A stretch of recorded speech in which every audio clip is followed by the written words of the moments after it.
the fun was gone. It had a new purpose. We have to remind ourselves of history, and this is sacred history now. Howdy! Thank you so much for watching my little behind-the-scenes video about my documentary, The Last Dance Raid, the 1965 police raid on California Hall. I wanted to tell you a little bit about the background, and I can remember all the way back in, I think, 2001 when I started my graduate studies, the very first day of graduate school. I was talking to a professor, a gay professor, who was giving me some background about the school I went to, as well as background about San Francisco.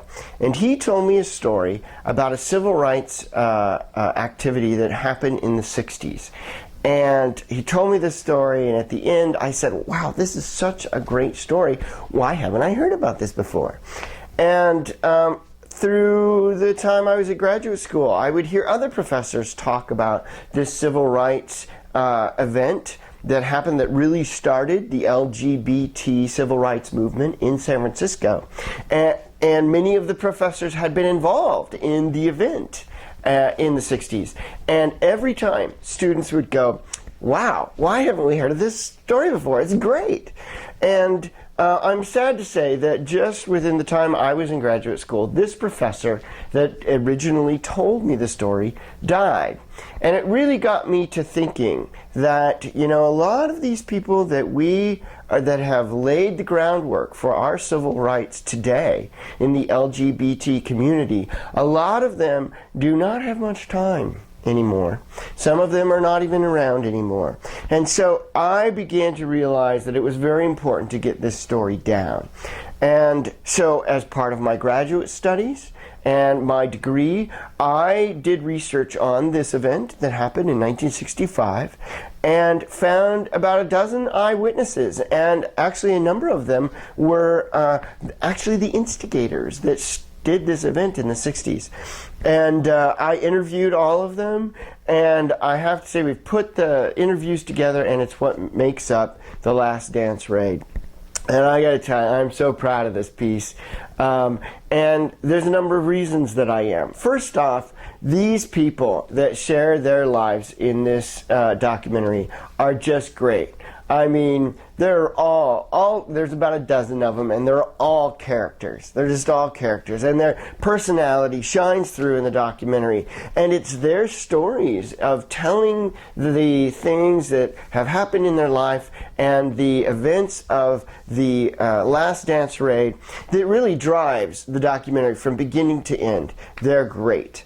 And also, what also really drew me to the story was that those that really instigated and got this event recognized and actually created this event were, believe it or not, straight ministers.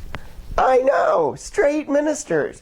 Basically, they saw the abuse that was happening to the LGBT community by the bars, by the police department, by politicians, by the city government, and they basically said, it doesn't matter what their sexuality is, this is wrong, and we're going to do something about it. How refreshing, right? Compared to what we hear today from Western Christian religion and the religious right.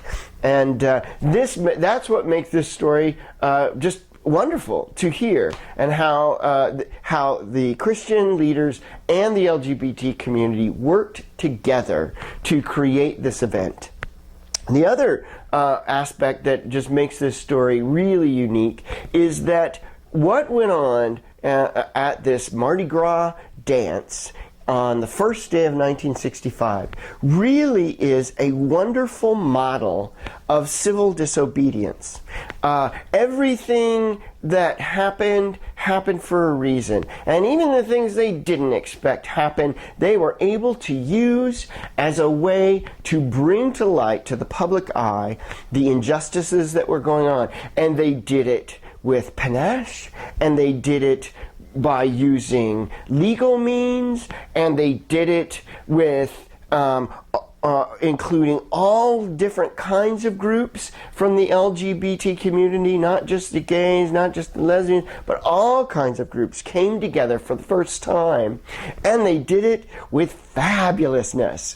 So I think it's a wonderful story. I really appreciate you listening to a little bit of the background, and look at the trailer, and we still have a few things to do to really make the documentary pop, doing the color correction, doing the sound design and the soundtrack, and getting all the copyrights secured. And so your help in giving and donating to this cause will really create a whole new way of bringing this amazing story to the public eye.